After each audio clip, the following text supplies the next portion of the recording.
et bienvenue ici sur ma chaîne YouTube. Je suis Clotilde Farragut, naturopathe et créatrice de la brassée sauvage. Aujourd'hui, je voulais te parler du noisetier parce que le noisetier, c'est une plante qu'on va pouvoir ramasser en plein hiver et surtout début du printemps quand les chatons vont commencer à débourrer. Le noisetier, tu vas le reconnaître très facilement. Là, on est au fin janvier. Il va pas y avoir ces feuilles encore mises en place, mais tu vas avoir les chatons de noisetier. Les chatons de noisetier, tu sais, c'est en fait ces petites queues là que tu vois, toutes mignonnes, toutes douces, tout ça. Et en fait, c'est ça que tu vas ramasser là maintenant. Alors là, moi, je suis là aujourd'hui spécialement dans un endroit où j'ai plusieurs espèces de noisetiers, donc les chatons ont un différent stade de maturité. Tu vois là, ce chaton-là, alors je vais te prendre des petits zooms. Ce chaton-là, ce stade-là, c'est un petit peu trop jeune. Tu vas voir les écailles, elles sont toutes regroupées, toutes refermées. Là, ici, ce chaton-là, tu cueilles pas. Tu vois, celui-là, ici, il est dans un stade intermédiaire. Il commence à se détendre, hop, à ouvrir ses écailles. On le voit à partir du bas.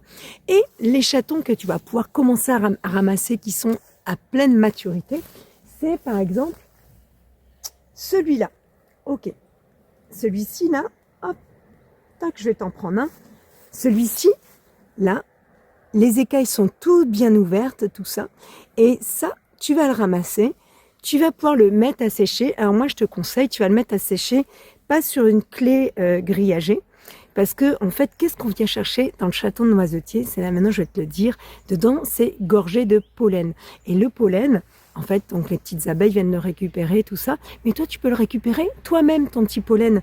Donc, je te l'explique déjà dans ma vidéo sur comment on reconnaît les bourgeons de noisetier pour pouvoir faire de la gémothérapie. Mais je vais t'en parler un petit peu plus dans cette vidéo. Donc à l'intérieur, tu as du pollen. Les écailles sont gorgées de minéraux, d'antioxydants. Donc, en fait, c'est une bombe énergétique que tu as.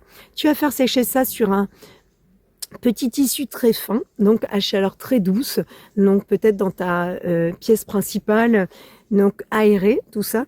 Et une fois qu'il va être bien sec, tu vas frotter tes petits chatons. Alors là, tu vois, là, moi, il a plu un peu sa nuit. C'est pas la période. Là, je vais pas en ramasser aujourd'hui, tu vois. C'est juste pour la vidéo que je te montre. Tac, tu vas les frotter un petit peu dans tes mains. Et là, tu vas avoir ces petites poudres qui va être au fond de sur ton petit tissu.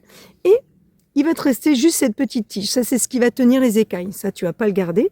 Par contre, tout ça, toutes ces petites écailles avec à l'intérieur la petite poudre que tu as trouvée qui va être le pollen, tout ça, tu le récupères, tu le récoltes, tu le stockes dans un petit bocal bien fermé. Et qu'est-ce que tu vas en faire? Et bien ça, tu vas pouvoir t'en servir pour agrémenter, par exemple, tes crackers crus. Si tu fais les crackers crus, je vais te mettre la recette en fin de vidéo. Tu vas pouvoir également le mettre dans des céréales le matin, dans des yaourts, tout ça. En tout cas, comme tu aurais pu t'en servir avec des grains de pollen que tu achètes chez l'apiculteur. Je te ferai peut-être une autre vidéo dessus. C'est vrai que moi, je préfère récupérer moi-même mon pollen plutôt que récupérer celui que les abeilles se sont fatiguées à récupérer. Mais donc voilà. Donc, une petite parenthèse. En tout cas, voilà. Donc, avec ce chaton noisetier, tu vas pouvoir récupérer cette petite poudre un petit peu épaisse et tu vas pouvoir aller la mettre donc un petit peu partout dans tes salades, tout ça. Non, mais pas trop parce que ça peut être un petit peu amer. Les écailles, elles sont un peu charnues en plus, donc ça peut ne pas être agréable. Vas-y de manière parcimonieuse au début. D'accord? Et bien sûr, comme toute cueillette, là, on va commencer à avoir le printemps qui va arriver. Tu vois, du coup, mes chatons noisetiers commencent à s'ouvrir. Là, tu vas pouvoir observer les fleurs de noisetier que tu vas voir. Alors, tu as vu, ce qui est rouge, c'est le style, c'est la fleur femelle ici qui s'ouvre.